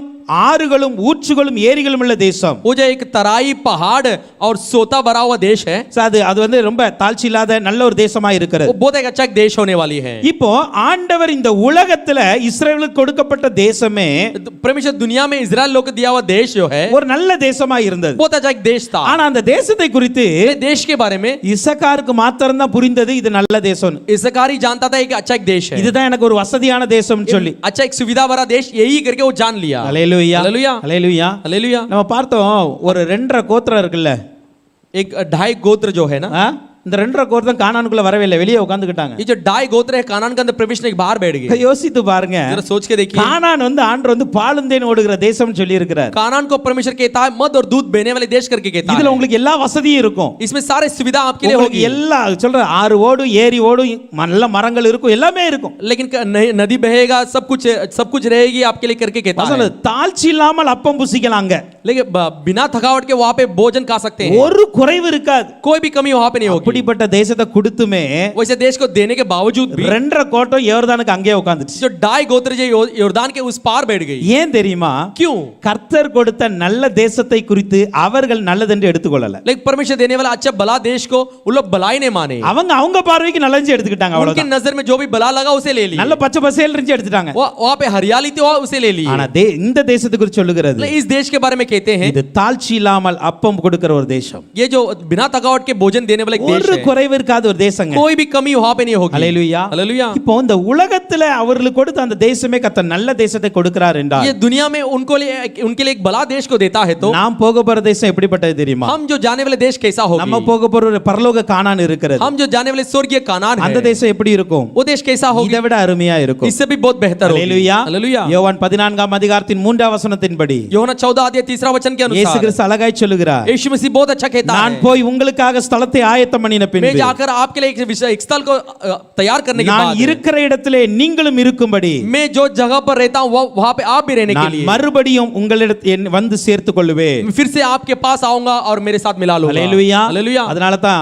அப்போஸ்தலனாகிய பவுல் மூலமாக ஆவியானவர் எழுதுகிறார். इसलिए प्रेरित पौलुस के द्वारा पवित्र आत्मा लिखता 2 है. கொரிந்தியர் 5ஆம் அதிகாரத்தின் 1ஆம் 2ஆம் வசனம் சொல்லுகிறது, दूसरा कुरिन्थियों 5वां अध्याय पहला दूसरा वचन कहती है, பூமிக்குரிய கூடாரமாகிய நம்முடைய வீடு அழிந்து போனாலும் जो पृथ्वी की जो डेरा है, डेरा सरी का घर गिराया जाएगा, तो தேவனால் கட்டப்பட்ட கைவேலை அல்லாத நித்திய வீடு பரலோகத்தில் நமக்கு இருக்கிறது. हमें परमेश्वर की ओर से स्वर्ग पर एक ऐसा भवन मिलेगा जो हाथों से बना हुआ घर नहीं परंतु चिरस्थायी है. அதை அறிந்ததனால தான் इसे जान ली, इसीलिए இந்த கூடாரத்திலே நாம் தவித்து इस डेरे में हम व्याकुल होकर நம்முடைய பரம வாசஸ்தலத்தை சுதந்தரித்துக் கொள்ள தரித்துக் கொள்ள மிகவும் வாஞ்சியுள்ளவராய் இருக்கிறோம். हम स्वर्गीय जो स्वर्गीय निवास स्थान को पाने के लिए हम बाट जोते हैं. ஹல்லேலூயா. हालेलुया. இப்போ இந்த வசனத்துல இருந்து ஒரு காரியம் மிக முக்கியமா கற்றுக்கொள்ளணும். इस वचन से बहुत एक चीज को मुख्य रीति सीख लेना இந்த चाहिए. பூமிக்குரிய கூடாரம் ஒரு நாள் அழிந்து போயிடும். ये जो पृथ्वी की डेरा है एक दिन नाश हो जाएगी. இந்த பூமியில எத்தனை கோடி கொடுத்து வீடு எடுத்தாலும் ஒரு நாள் அழிந்து इस போயிடும். पृथ्वी में कितना भी करोड़ देके घर ले लो, वो नाश हो जाएगी. ஹல்லேலூயா. हालेलुया. இன்னைக்கு அதுக்கு பின்னாடி தான் ஓடிக்கிட்டு இருக்கிறோம். आज उसके पीछे हम दौड़ रहे हैं. பாம்பேல நல்ல வீடு இருக்கணும், बॉम्बे में बहुत अच्छा घर होना चाहिए, அது நல்ல போஷான ஹைஃபை இடத்துல இருக்கணும், उसे अच्छा एक हाईफाई जगह पर होना चाहिए. நம்ம நினைக்கிறோம். हम सोचते ஆனா हैं, ஒரு காரியம் தெரியுமா? लेकिन ये विषय आप जानते हैं இந்த क्या? பூமிக்குரிய கூடாரம் ஒரு நாள் அழிந்து போயிடும். एक पृथ्वी की डेरा एक दिन नाश हो जाएगी, ஆனால் அழியாத தேவனால் கட்டப்பட்ட ஒரு வீடு பரலோகத்தில் இருக்கிறது. लेकिन अविनाश परमेश्वर से बना गया एक घर स्वर्ग पर है. அதனால என்ன பண்ணணும் அப்படின்னா, इसके लिए क्या करना है? இந்த பூமிக்குரிய கூடாரத்துல தவித்து அப்படின்னா பாரம் சுமந்து கவலைப்பட்டாலும் கூட பரவாயில்ல. लेकिन ये पृथ्वी के जो डेरा है उसमें दुख उठाओ, बोझ उठाओ, उसके बारे में कुछ चिंता नहीं. அந்த பரம வாசஸ்தலத்தை மட்டும் மிஸ் பண்ணிர கூடாது. मुझे स्वर्गीय निवास स्थान को हम नहीं छोड़ना चाहिए. ஹல்லேலூயா. हालेलुया. ஹல்லேலூயா. அந்த நாடு தான் வசதியானது. तो वही देश अच्छा एक सहूलत भरा हुआ देश இந்த है. நாடு வசதியானது इस கிடையாது. देश में वो सहूलत नहीं है. ஹல்லேலூயா. हालेलुया. ஹல்லேலூயா. हालेलुया. இந்த இசகாரில் இந்த வார்த்தையில இருந்து इस्साकार के शब्द से நம்ம ரெண்டு காரியத்தை எடுத்துக்கொள்ள முடியும். हम दो विषय को ले सकते हैं. ஒன்னு பாசிட்டிவா எடுக்கலாம், நெகட்டிவா எடுக்கலாம். एक पॉजिटिव ले सकते हैं, नेगेटिव ले सकते हैं. ஹல்லேலூயா. हालेलुया. அந்த நாடு நல்லதென்று படுத்துக்கொண்டவன் அவன் தான். ये जो देश भलाई करके लेट लिया वो वही है. ஹல்லேலூயா. हालेलुया. ஆனா நம்ம அப்படி இருக்க கூடாது. लेकिन हम ऐसा नहीं होना चाहिए. ஹல்லேலூயா. हालेलुया. எனக்கான நாடு பரலோகத்துல இருக்கு. मेरा जो देश है स्वर्ग में है. அதுதான் என் வாழ்க்கையில வசதியானது. वो मेरे जीवन में सुविधा भरा देश वही है, அதை நான் எப்படியாவது சுதந்தரிக்க வேண்டும். उसे मैं कैसा भी उसे हासिल कर लेना चाहिए. அதற்கு இந்த பூலோகத்துல இந்த கூடாரத்துல எவ்வளவு பாடுகளையும் நான் சகிப்பேன். वो जो दुनिया में इस डेरे में कितना भी दुख होने दो उसे मैं सह लूंगा. அந்த ஒரு எண்ணத்தோடு நான் போக वो வேண்டும். विचार के साथ हम இப்ப आगे என்ன बढ़ना பண்றானா, चाहिए. இளைப்பாறுதல் நல்லது என்று பார்க்கிறார். ये सोचता है विश्राम भला है, அதே போல அந்த நாடு வசதியானது பார்க்கிறார். उसे भी वो देश सुविधा भरा देश இதற்கு लेके அவர் जाता என்ன है. செய்தார் தெரியுமா? इसके लिए क्या किया? தன்னுடைய தோலை சுமப்பதற்காக சாய்த்தான். अपनी जो कंधे को बोझ उठाने के लिए झुका लिया. அல்லேலூயா. அல்லேலூயா. தோலை சுமப்பதற்காக சாய்த்தான் அவன். अपने कंधे को बोझ उठाने के लिए उसने झुका लिया. இந்த தோலை சுமப்பதற்காக சாய்ப்பது என்ன அர்த்தம் தெரியுமா? ये जो कंधे को बोझ उठाने के लिए झुकाना मतलब क्या है? நெகேமியா 9ஆம் அதிகாரத்தின் 29ஆம் வசனத்தின்படி, नेहमिया 9 अध्याय 29वां वचन के अनुसार, நெகேமியா 9:29ல नेहमिया 9:29 में, உம்முடைய நியாயப்பிரமாணத்துக்கு திருப்ப அவர்களை திடசாட்சியாய் கடிந்து கொண்டீர். तो और उनको चिताता था कि उनको फिर अपनी व्यवस्था के अधीन कर दे, ஆனாலும் அவர்கள் அகங்காரம் கொண்டு परंतु वे अभिमान करते रहे உம்முடைய கற்பனைகளுக்கு செவி கொடாமல் और तेरी आज्ञाओं को नहीं मानते थे. கீழ்ப்படிந்து நடக்கிற மனுஷன் செய்து பிழைக்கிற உம்முடைய நீதி நியாயங்களுக்கு விரோதமாய் பாவம் செய்து और तेरे नियम जिनको यदि मनुष्य माने तो उनके तंगल- कारण जीवित रहे, தங்கள் தோலை முரண்டுத்தனமாய் விளக்கினார்கள். उनके विरुद्ध पाप करते और हट कर के अपना कंधा हटाते और न सुनते இந்த थे. தோலை விளக்குவது என்பது ये कंधे को हटाना बोले तो கர்த்தருடைய வார்த்தைக்கு கீழ்ப்படியாமல் இருப்பதற்கு அடையாளம். परमेश्वर के वचन को उल्लंघन करने का मतलब है. அதை இன்னொரு வருஷத்துல கூட நம்ம பார்க்க முடியும். उसे और एक वचन में भी देख सकते हैं. சகரியா 7ஆம் அதிகாரத்தின் 11-12ஆம் வசனத்துல கூட பார்க்க முடியும். जकरिया 7वां अध्याय 11 और 12 वचन में भी देख सकते हैं. அங்கேயும் சொல்லப்பட்டு இருக்கிறது, वहां पर भी कहा गया है, அவர்களோ கவனிக்க மனதில்லாமல் वो भी चित्त लगाना न चाहे தங்கள் தோலை முரட்டுத்தனமாய் விளக்கி और अपने कंधे को मूर्खता से हटाकर கேளாதபடிக்கு தங்கள் செவிகளை அடைத்துக் और கொண்டார்கள். अपने कानों को मूंद लिया ताकि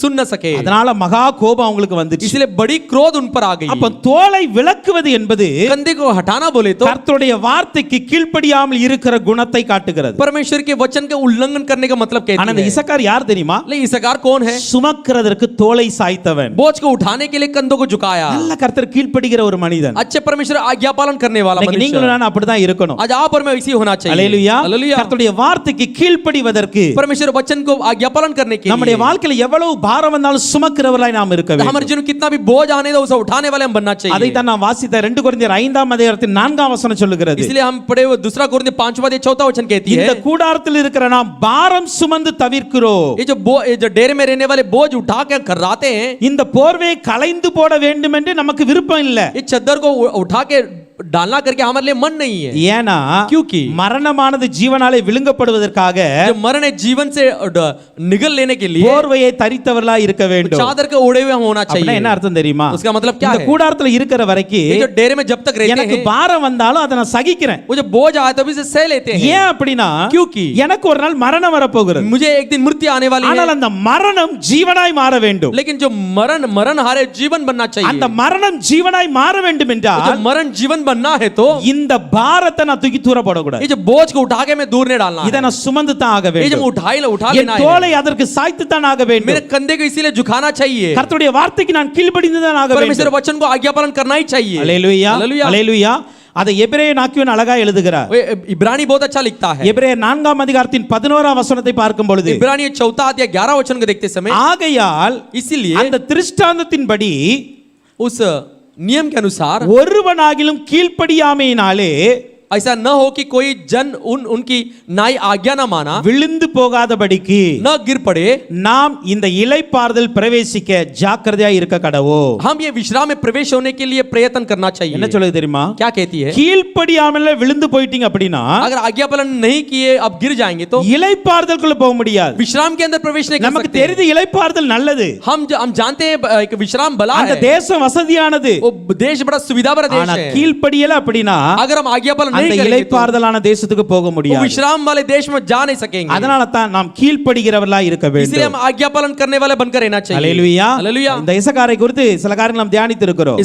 इसकार के बारे में कुछ அவன் ஒரு நல்ல ஒரு பலத்த கழுதையா वो एक இருக்கிறான். अच्छा एक बलवंत गधा है. எந்த இடத்திலும் சோர்வில்லாமல் உண்மையாய் உழைக்கிறவன். कोई भी जगह पर निराश न होते हुए நல்ல ஒரு सच्चाई रीति से मेहनत பாரத்தை करने वाला. சுமக்கிற 2 பொதிகளை சுமக்கிறவனாய் இருக்கிறான். 2 बेडशाला को उठाने वाला एक मनुष्य है. அதை போல இவன் அந்த இளைப்பாறுதல் நல்லதென்று நினைக்கிறவன். वैसे ही विश्राम भला करके सोचता सोचता है, நாடு வசதியானது நினைத்தான், देश अच्छा सुविधा भरा देश करके जानता है, அதற்காக தன்னுடைய தோளை சாய்த்தான். इसीलिए अपने कंधे को उसने झुकाया। கடைசியாக ஒண்ணே ஒண்ணு சொல்லி முடிக்கிறேன். आखिर में एक कहता हूं, மற்ற காரியங்களை வருகிற வார்த்தை கத்த சித்தம் இருந்தால் பார்க்கலாம். बाकी के विषय को परमेश्वर चाहो तो अगला हफ्ता கடைசி देखेंगे। பாகம் சொல்லுகிறது, आखिरी बात कहती है, அவன் பகுதி கட்டுகிறவன் ஆனான். वो जब बेगोरी भरने वाला बनकर हो गया। அல்லேலூயா. हालेलुया। இந்த இசக்காரை பார்க்கும் பொழுது इसकार को देखते समय நல்ல ஒரு பலத்த கழுத, अच्छा एक बलवंत गधा है, இளைப்பாறுதல் நல்லதுன்னு பார்த்தா, विश्राम बला करके सोच लिया, தேசம் வசதியா இருக்கிறது, देश अच्छा सहूलत भरा देश है, அதற்காக தன்னுடைய தோளை கூட சாய்த்து நல்ல உழைத்தான். इसके लिए अपने कंधे को झुकाकर बहुत अच्छा मेहनत ஆனால் किया, இப்படி உழைத்தவன் लेकिन ऐसा मेहनत करने वाला பகுதி கட்டுகிறவனாய் மாறினான். मजदूरी भरने वाला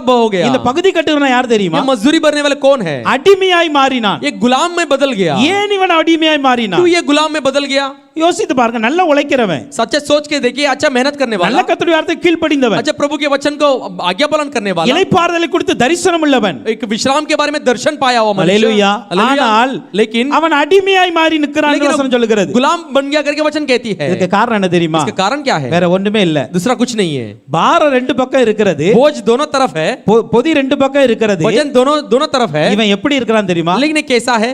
படுத்து கிடக்கிறான். ये लेटा पड़ा है। அல்லேலூயா. हालेलुया। இவன் படுத்து கிடக்கிற ஒரு கழுத. ये लेटा पड़ा एक गधा है। படுத்துட்டோம் அப்படின்னா अगर लेट गए तो அடிமையாய் மாறிடுவோம். गुलाम बन जाएंगे। அல்லேலூயா. हालेलुया। அதனால புரிந்து கொள்ளணும். अच्छा समझ लीजिए, நமக்கு உழைப்பு இருக்கலாம், हमारे लिए मेहनत हो सकती है, நமக்கு ஞானம் இருக்கலாம், हमें ज्ञान हो सकती है, தரிசனம் இருக்கலாம், दर्शन हो सकती है, எல்லாமே இருக்கிறது. सब कुछ है, சொல்லப்போனா வரங்கள் கூட இருக்கலாம்.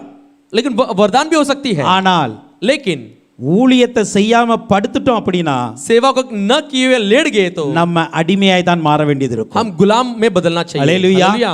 இந்த இசக்காருடைய வாழ்க்கையில நல்ல குணங்கள் நிறைய இருந்தது. एक इज़हार के जीवन में बहुत अच्छा गुण था, ஆனால் அவனுடைய வாழ்க்கையில लेकिन उसका जीवन में படுத்துக் கொள்ளுகிற தன்மையும் இருந்தது. वो लेट लेने वाले एक गुण भी था। அந்த படுத்துக் கொள்ளுகிற தன்மையானது ये जो लेटने वाला एक गुण जो அவன் है, எல்லாருக்கும் ராஜாவா இருந்திருக்க वो வேண்டியவன். सबके लिए राजा बनकर रहना चाहिए அவன் था। எல்லாருக்கும் மேன்மேலவனா இருக்க वो வேண்டியவன். सबसे आदर और सम्मान भरा हुआ मनुष्य बनकर रहना ஆனால் था, பகுதி கட்டுகிறவனாய் மாறினான். लेकिन मजदूरी बनने वाला मनुष्य बन ஒரு गया, அடிமையை போல நடத்தப்பட்டான். एक गुलाम के रूप में चला गया। அதுக்கு வேற ஒரே காரணல இவன் படுத்து கிடந்தது. दूसरा कुछ कारण नहीं है, लेटा पड़ा था। இன்னைக்கு தேவ பிள்ளைகள் ஒரு காரியத்தை நல்லா புரிந்து கொள்ளுங்க. परमेश्वर के बच्चे एक विषय को अच्छी तरह जान लीजिए। உங்களுக்கு பரலோகத்தை குறித்த தரிசனம் இருக்கலாம், आपके स्वर्ग के बारे में दर्शन हो सकती है, ஆவிக்குரிய வரங்கள் இருக்கலாம், आत्मिक वरदान हो सकती है, நல்ல கிருபைகள் अच्छा இருக்கலாம், अनुग्रह हो सकती है, நல்ல ஞானம் இருக்கலாம், अच्छा ज्ञान हो सकती है, நல்ல உழைக்க கூட நீங்க செய்யலாம். अच्छा मेहनत भी आप कर सकते हैं, ஆனா அதே வேளையில लेकिन उसी समय पर ஆண்டவருடைய காரியங்களை நீங்க படுத்துட்டீங்க அப்படின்னா परमेश्वर के विषय में आप लेट गए तो சாத்தானுக்கு அடிமையா மாறிடுவீங்க. शैतान का गुलाम आप बन जाएंगे। அல்லேலூயா. हालेलुया। அல்லேலூயா. हालेलुया। ஆராதனைக்கு வர்ற நேரத்துல வீட்ல படுக்கிறது, आराधना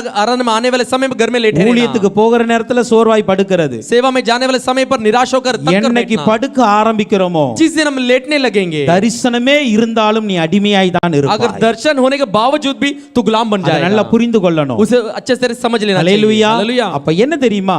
इसका मतलब क्या இவன் है? எப்பொழுதுமே சோர்வற்று இருக்க வேண்டிய ஒருவன் ஆனா சோர்ந்து போயிட்டான். लेकिन हमेशा ये बिना थके रहने वाला मनुष्य एक दिन थक गया। அல்லேலூயா. हालेलुया। நம்முடைய வாழ்க்கையில हमारे जीवन में நாம் எல்லாமே இருந்தாலும் கூட हमारे जीवन सब कुछ होने के बावजूद भी கவனமா இருக்க வேண்டிய காரியங்கள் இருக்கிறது. चौकस से रहने वाला विषय भी है। அல்லேலூயா. हालेलुया। சோ அதனால நான் ஒரு நாளும் படுத்துற நிலைமையில போக கூடாது. कभी भी हम लेटने वाले एक ऐसा परिस्थिति में नहीं जाना है। அல்லேலூயா. हालेलुया। படுக்கிற நிலைமை என்றால் अगर लेटने वाले ऐसा परिस्थिति बोले तो எல்லாவற்றையும் விட்டுட்டு सब कुछ छोड़कर ஒரு சுயமான நிலையில நம்ம பாட்டுல இருக்கிறது एक मनभावने एक स्थिति में रहना, அப்படி ஒரு நாள் இருக்க கூடாது. ऐसा हम कभी नहीं रहना चाहिए। அல்லேலூயா. हालेलुया। அப்படி இருந்தோம் என்றால் ऐसा हम रहेंगे तो நம்முடைய வாழ்க்கை हमारे जीवन கடைசி வரைக்கும் அடிமைத்தனத்திலே போய்கிட்டு இருக்கும். आखिरी तक गुलामी में ही चली जाएगी। ஆண்டவர் நம்ம அடிமைத்தனத்தை மீட்டு எடுத்துட்டார். परमेश्वर गुलामीपन से हमें छुड़ा लिया। அல்லேலூயா. हालेलुया। சோ அதனால நல்ல குணங்கள் இசக்காருக்கு இருந்தாலும் கூட अच्छे गुण इज़हार के होने के बावजूद भी அவன் கடைசியாக அடிமையாகவே இருக்கிறானே. वो आखिरी तक गुलाम बनकर रहा इसीलिए। அல்லேலூயா. हालेलुया। சோ இப்படி நாம் மாறிவிடாதபடிக்கு ऐसे हम नहीं बदलना चाहिए। கர்த்தர் நம்ம கொடுத்திருக்கிறதுல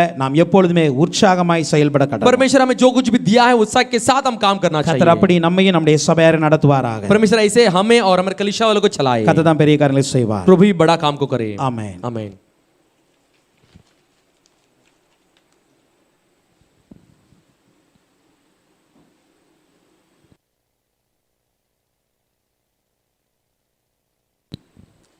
எழுந்திருப்போமா?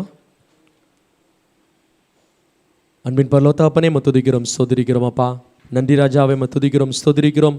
இந்த நாளையும் கூட ராஜாவை ஸ்தோத்திரிக்கிறோம். இசக்கார் கோத்திரத்தை குறித்து கர்த்தாவே இசப்பா தியானம் பண்ணும்படி நீர் எங்களுக்கு தந்த அந்த நேரத்துக்காக நன்றி செலுத்துகிறோம் அப்பா. துதிக்கிறோம் ஸ்தோத்திரிக்கிறோம்.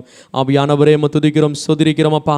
பரிசுத்த ஆவியானவரே, நல்ல ஒரு கர்த்தாவே இசப்பா பலமுள்ள ஒரு கழுதையாக இருந்தும் தகப்பனே, நல்ல ஒரு ஞானம் நிறைந்த கர்த்தாவே இசப்பா நல்ல ஒரு உழைக்கிற ஒரு கழுதையாக இருந்தும் தகப்பனே இசப்பா ஸ்தோத்திரி. 2 மந்தைகளுக்கு 2 பொதிக்கு மத்தியில் தகப்பனே இசப்பா படுத்து கொண்டதை நான் கண்டோம் தகப்பனே. நிறைய நல்ல குணங்களை கர்த்தாவே இசக்கார் கோத்திரத்திலிருந்து நான் கண்டு கொண்டோம் அப்பா. தகப்பனே இசப்பா ஸ்தோத்திரி. நாங்களும் கர்த்தாவே வெளிப்புறத்தில் கர்த்தாவே என்ன ஒரு பலவீனம் இருந்தாலும் ஆவியிலே தகப்பனே இசப்பா நாங்கள் உற்சாகம் உள்ளவர்களை காணப்பட வேண்டும் தகப்பனே இசப்பா ஸ்தோத்திரி. நீர் உள்ளான மனிதனை கர்த்தாவே நீர் பார்க்கிற தேவனாக இருக்கிறீரப்பா. எந்த ஊழியமாக இருக்கட்டும் தகப்பனே, உமக்கென்று நாங்கள் ஓடும்போது ராஜாவே நல்ல ஒரு கர்த்தா உற்சாகமாய் ஓடத்தக்க தகப்பனே இசப்பா குணமுள்ளவர்களாக எனக்கு காணப்பட வேண்டும் ராஜாவே ஸ்தோத்திரிக்கிறோம் அப்பா. பரிசுத்த தேவனே, எந்த ஒரு சூழ்நிலையிலும் தகப்பனே இசப்பா, எந்த ஒரு இடத்திலும் தகப்பனே இசப்பா நாங்கள் சோர்ந்து போகாதபடி ஊழியத்தை கர்த்தாவே தொடர்ந்து நாங்கள் ஓடிக்கொண்டே செய்யும்படி நீர்களுக்கு கிருபை செய்தருளும் அப்பா. துதிக்கிறோம் ஸ்தோத்திரிக்கிறோம். பரிசுத்த ஆவியானவரே துதிக்கிறோம் ஸ்தோத்திரிக்கிறோம். அந்த கர்த்தாவே இசப்பா ஸ்தோத்திரிக்கிறோம். கழுதில் இருந்த எத்தனையோ நல்ல குணங்கள் இருக்கிறதப்பா. நல்ல கர்த்தாவே இசப்பா உழைக்கிற கர்த்தாவே இசப்பா குணங்கள் தகப்பனே இசப்பா உம்முடைய ஊழியத்துக்காக ராஜாவே, உம்முடைய கர்த்தாவே நாமத்திற்காக ராஜாவே நாங்கள் உழைக்கிறவர்களாய் காணப்பட வேண்டும் ராஜாவே. எந்த ஒரு சூழ்நிலையும் கர்த்தாவே சோர்வு எங்களுக்குள்ள சோர்வு காணப்படக்கூடாது. இந்த கழுதை குறித்து நாங்கள் பார்த்தோம் தகப்பனே. என்ன ஒரு கர்த்தாவே இசப்பா ஒரு பாரத்தை அதில் மேல் வைத்தாலும் தகப்பனே அது கர்த்தாவை எடுத்துக்கொண்டு சுமந்து செல்லுகிற ஒரு கழுதை போல இருக்கிறது. आज प्रभु हम इज़कार गोत्र के बारे में हम अध्ययन के इसलिए धन्यवाद देते हैं प्रभु जी. एक इज़कार एक गधे के समान है, एक बलवंत गधे के समान है करके हम देखे थे प्रभु जी. प्रभु एक गधा हम बाहर से देखते थे एक साधारण जानवर है, लेकिन प्रभु जी उसका अंदर बोझ उठाने वाले एक बल है प्रभु. वैसे हम भी प्रभु जी कौन सा भी बोझ होने दो, इस दुनिया के बोझ होने दो प्रभु जी, उसे हम उठाना ही है, क्योंकि आखिरी में हम विश्राम को पाना है प्रभु. विश्राम आपके हमारे लिए आपके स्वर्ग में मिलती है. इस स्वर्ग में प्रभु जी हमारे लिए विश्राम स्थान को आपने तैयार करके रखी. इस दुनिया में नहीं प्रभु जी, दुनिया में हमें बोझ उठाना ही है. वही हमारा पर गिरा हुआ एक प्रभु जी एक नियम है प्रभु जी, उसे उठाकर हम खत्म करना है. तब जाके प्रभु जी हम आपके मिरास को, आपके प्रभु जी आप दिए हुए प्रभु जी देश को हम हासिल कर सकते हैं प्रभु सूली के उठा के प्रभु जी वो बोझ हम भी उठाना. आपने बोझ उठाई, हम भी वही बोझ को उठाना है प्रभु. दुनिया में आपने वही कहा, जो कोई मेरे पीछे आने चाहता है वो मैं अपने सूली को उठा के मेरे पीछे आने दो करके आपने कहा प्रभु. वैसे प्रभु जी हमारे सूली को उठाकर कितना भी बोझ होने दो, सेवा के मार्ग में आगे बढ़ते रहना है सपा. எங்களுடைய சிலுவை நாங்கள் சுமந்து கொண்டு தகப்பனே உமக்கு பின்னாக ராஜாவே நம்முடைய அடிச்சுவடுகளை கர்த்தாவே சபா ஸ்தோத்திரிக்கிறோம். நீர் எந்த ஒரு பாரத்தோடு சுமந்து சென்றிருக்கிற தகப்பனே அதே பாரத்தில் ராஜாவை ஸ்தோத்திரிக்கிறோம் அப்பா. அதே பாரத்தை நாங்களும் எடுத்து சுமந்து செல்ல இந்த கர்த்தாவே சபா அந்த பூமியில கர்த்தாவே எங்களுக்கு கொடுக்கப்பட்டிருக்கிறதப்பா. இதை நாங்கள் தூர போட்டு விடாதபடி ராஜாவே, இதை தூர போட்டு விட்டு ராஜாவே சபா நாங்கள் கர்த்தாவே சபா ஸ்தோத்திரிக்கிறோம். இளைப்பாறுதல் கர்த்தா அடைந்து இளைப்பாறி கொண்டு இந்த பூமியில இருந்தால் ராஜாவே அந்த பரம கானானை கர்த்தாவை இழந்து விடுவோம் தகப்பனே. பரிசுத்த தேவனை சபை எத்தனையோ நல்ல குணங்கள் இருந்து ராஜாவே கடைசியில ராஜாவை ஸ்தோத்திரிக்கிறோம் அப்பா. அந்த படுத்துக்கொண்ட நிலை வரும்போது ராஜாவே ஏசப்பா எல்லாம் இழந்து போன கர்த்தாவே ஏசப்பா அந்த நிலை வந்துவிடும் தகப்பனே. நாங்கள் எல்லாத்துக்கும் அடிமைகளாகிவிடும் தகப்பனே ஏசப்பா ஸ்தோத்திரிக்கிறோம் அப்பா. நன்றி ராஜா, இதை நீர் எங்களுக்கு இந்த நாளிலே उड़ती अदर नंडी सलती प्रभु. आज भी प्रभु जी कितना भी वरदान होने दो, कितना भी दर्शन होने दो प्रभु जी, अगर हम लेट जाएंगे तो प्रभु सबके लिए हम गुलाम बन जाएंगे प्रभु. शैतान के लिए हम गुलाम बन जाएंगे प्रभु जी, इस दुनिया के लिए हम गुलाम बन जाएंगे प्रभु. नहीं, वैसा हम नहीं रहना चाहिए. सारे बोझ को उठाने वाले बनकर रहना चाहिए प्रभु. जैसे एक मूसा को प्रभु जी आस ने उसके ससुर के द्वारा एक अच्छा सम्मति दी प्रभु जी. सारे बोझ को तो उठा नहीं सकता, उठा लेगा तो तुम थक जाओगे करके कहा, लेकिन सारे बोझ को बांट लेने वाले बनकर हम रहना चाहिए. एक दूसरे के बोझ को उठाने वाले बनकर रहना चाहिए प्रभु. वैसे रहते समय प्रभु जी आपके वचन के अनुसार चलने वाले बन जाएंगे, आपकी चाहत के अनुसार चलने वाले बन जाएंगे प्रभु. ये सब ஒருவருடைய பாரத்தை நாங்கள் சுமந்து செல்லும்போது ராஜாவே உமக்கு பிரியமானவர்களாய் நாங்கள் மாறி விடுவோம் தகப்பனே. ஏசப்பா உம்முடைய கர்த்தாவே ஏசப்பா அந்த பரம கானானை அந்த சுதந்திரத்தை நாங்கள் இழந்து போகாதபடி எச்சரிப்பாய் இருந்து கர்த்தாவே ஏசப்பா கவனமாய் இருந்து ராஜாவே நடக்கும்படி நீர் எங்களுக்கு கிருபை செய்துள்ளோம். இந்த நாளும் கர்த்தாவே ஏசப்பா நல்ல ஒரு கர்த்தாவே ஆலோசனையும் கர்த்தாவே நல்ல ஒரு கோத்திரத்தை குறித்து ராஜாவே நல்ல ஒரு பாடத்தை நீர் எங்களுக்கு கற்றுக் கொடுத்தீர். அதற்காக நன்றி செலுத்துகிறோம் தகப்பனே. ஊழியக்காரர் மூலமாய் ராஜாவே நீர் கற்றுக் கொடுத்த அந்த காரியத்தை பெற்றுக்கொள்ள எங்களை தாழ்த்தி ஒப்புக் கொடுக்கிறோம். அவங்களையும் குடும்பத்தையும் நீங்க ஆசீர்வதிங்க. இன்னும் அநேக வெளிப்பாடுகளை அவங்க மூலமாய் எங்களிடத்தில் நீங்க கர்த்தாவே सपा एंगलिडத்தில் நீங்க வெளிப்படுத்துங்கப்பா. आज भी प्रभु जी संदेश दिया हुआ आपका दास को आप हाथों में देते प्रभु जी. ऐसे कई सारे सम्मतियों को, कई सारे प्रभु जी उपदेश को, कई सारे वचनों को प्रभु जी उनके द्वारा हमारे बीच में आप बांट लीजिए. उनके द्वारा प्रभु जी हमारे बीच में आप प्रकट हुई प्रभु जी. आपको देख लेने के लिए, आपके वचन में चलने के लिए अपने आप को समर्पण करते हैं. यीशु मसीह के नाम से मांगते हैं, यीशु नाम में पितावे, आमीन.